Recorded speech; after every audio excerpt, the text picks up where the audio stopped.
Hola, les habla Liliana Goldín. Hoy tomaré el mecanismo del delirio.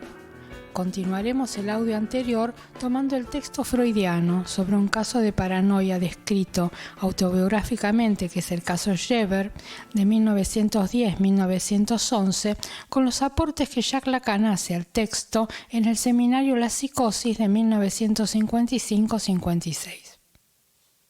Freud nos dice en el apartado 3 del texto que en relación al mecanismo del delirio debemos situar la especificidad del delirio paranoico.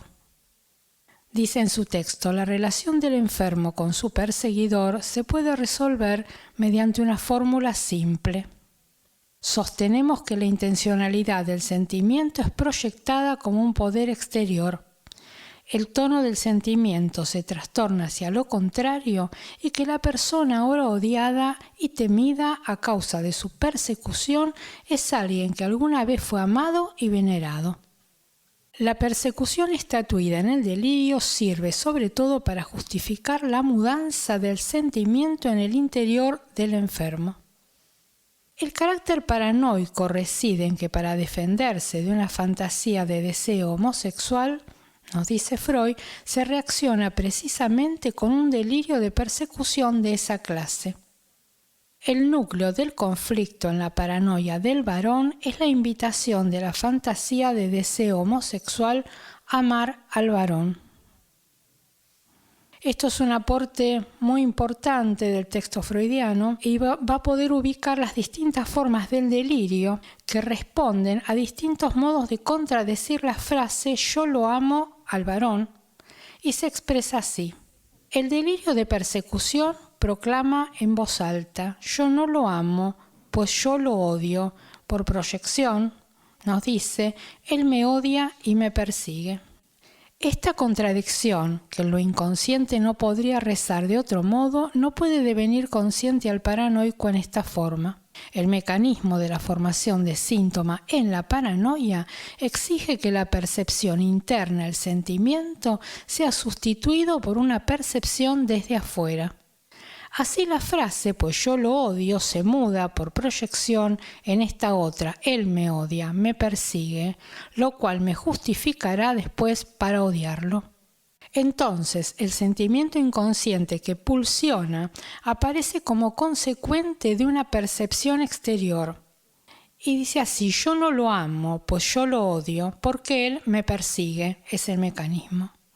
En el delirio de persecución se contradice al verbo, y la observación no deja ninguna duda sobre que el perseguidor no es otro que en el otro tiempo amado. El delirio de erotomanía, sin esta concepción, permanecería totalmente incomprensible. Y la contradicción sería así: yo no lo amo, pues yo la amo. Por proyección, ella me ama. Y aquella misma compulsión a proyectar imprime a la frase esta mudanza. Yo noto que ella me ama. Yo no lo amo, yo la amo porque ella me ama. En la erotomanía se contradice al objeto. El delirio de celos, que podemos estudiar en formas características en el varón y en la mujer, se plantea así: yo no lo amo, es ella quien lo ama. El delirio de celos del alcohólico, no amo yo al varón, es ella quien lo ama, y la sospecha de la mujer con todos los hombres a quien él está tentado a amar, de manera por entero análoga se establece la paranoia de celos en la mujer. No yo amo a las mujeres, sino que él las ama. En el delirio de celos lo que se contradice es al sujeto. Ahora bien, se creería que una frase de 3 eslabones como yo lo amo admitiría solo 3 variedades de contradicción. Habíamos visto que el delirio de celos contradice al sujeto, el delirio de persecución al verbo, la erotomanía al objeto. Sin embargo, es posible una 4ª variedad de contradicción, la desautorización en conjunto de la frase íntegra. Y Freud lo ubica así: yo no lo amo en absoluto y no amo a nadie. Y esta frase parece psicológicamente equivalente a la frase yo me amo solo a mí. Esta variedad de la contradicción nos da entonces por resultado el delirio de grandeza. En la formación del síntoma de la paranoia es llamativo, sobre todo, aquel rasgo que merece el título de proyección. Una percepción interna es sofocada y como sustituto de ella adviene a la conciencia su contenido, luego de experimentar cierta desfiguración, como una percepción de afuera. Vamos a ver algunas cuestiones en este texto sobre la función del delirio. En relación a la función del delirio, Freud afirma que la formación delirante es el intento de restablecimiento, de reconstrucción del mundo. Punto importante en esto es un antes y un después, en el tema de la psicosis. Tras la catástrofe, la reconstrucción se logra más o menos bien, nunca por completo. El proceso de restablecimiento deshace la represión y reconduce la libido a las personas por ella abandonadas. El enfermo ha sustraído de las personas de su entorno y del mundo exterior en general la investidura libidinal que hasta entonces les había dirigido. Con ello todo se ha vuelto indiferente y sin sentido para él. El sepultamiento del mundo es la proyección de la catástrofe interior. Su mundo subjetivo se ha sepultado desde que él ha sustraído su amor. Freud dio al delirio de Schreber un valor de texto y trabajó en él, interpretándolo, para encontrar luego algo sobre su mecanismo específico, lo que él llama la proyección. Y dice así: la ocasión de contraer la enfermedad fue la emergencia de una fantasía de deseo femenina, homosexual pasiva, cuyo objeto era la persona del médico. Si el perseguidor Flesching fue antaño una persona amada, tampoco Dios es más que el retorno de otra persona amada de parecido modo, pero probablemente más sustantiva. Esta otra persona no puede ser sino el Padre, con el cual Flesching es esforzado tanto más nítidamente al papel del hermano. La raíz de aquella fantasía femenina que desató tanta resistencia en el enfermo habría sido entonces la añoranza por el padre y hermano que alcanzó un esfuerzo erótico. Por tanto, también en el caso Schreber nos encontramos en el terreno bien familiar del complejo paterno. En estas vivencias infantiles el padre aparece como el perturbador de la satisfacción buscada por el niño.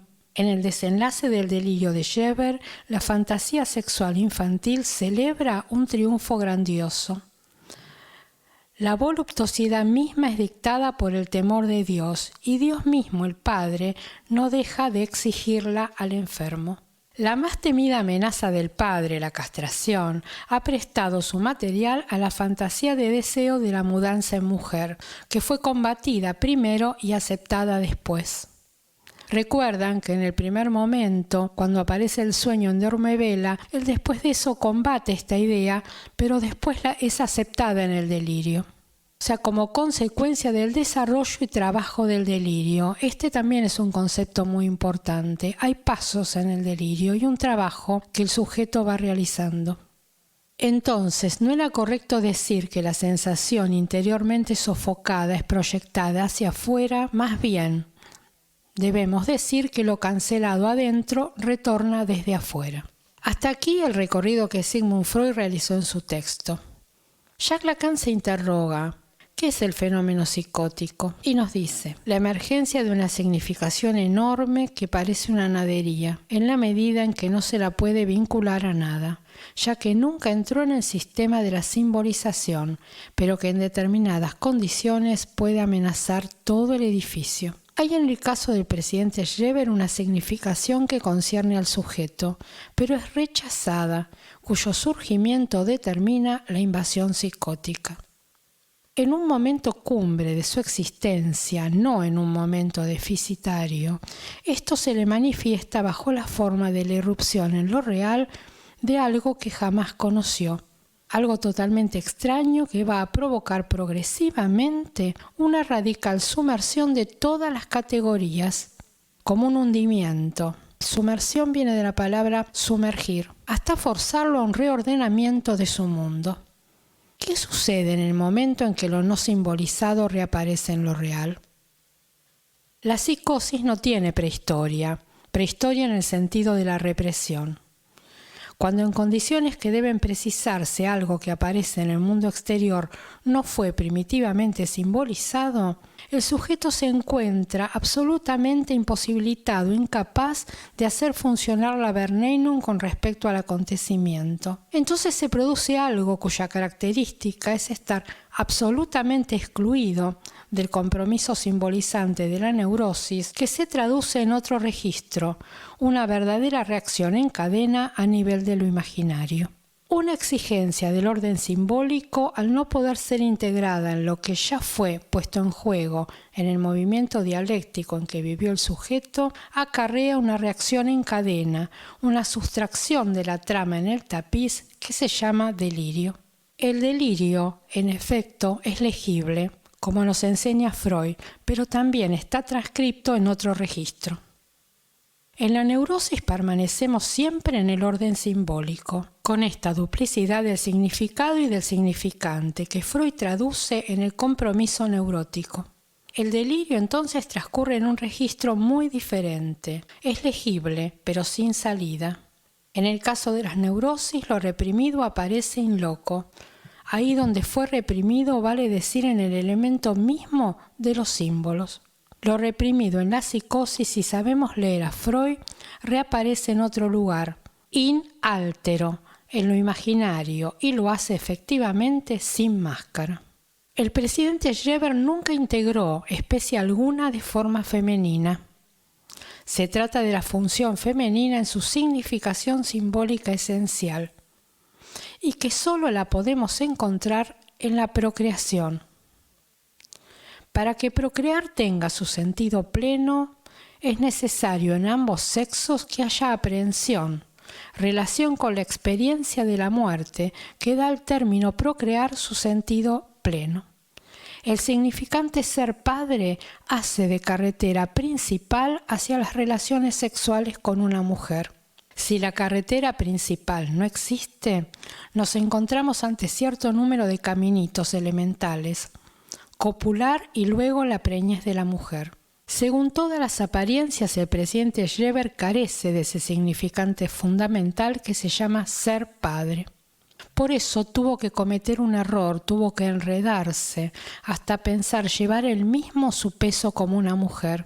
Tuvo que imaginarse a sí mismo mujer y efectuar a través de un embarazo la segunda parte del camino necesario para que, sumándose una a la otra, la función de ser padre quede realizada. La explicación de Freud sobre la defensa de la tendencia homosexual parece sostenerse en la referencia al narcisismo que parte de un narcisismo amenazado. La megalomanía representa aquello mediante lo que se expresa el temor narcisista. El agrandamiento del yo del sujeto a las dimensiones del mundo es un hecho de economía libidinal que se halla aparentemente por entero en el plano imaginario. Haciéndose objeto de amor del Ser Supremo, el sujeto puede entonces abandonar lo que en primera instancia le parecía lo más precioso de lo que debía salvar, a saber, la marca de su virilidad. Nos dice Lacan que habla en los términos que nunca abandonó Freud. Como nos habla, la función del padre y el complejo de castración. Hasta aquí hoy y muchas gracias por escuchar.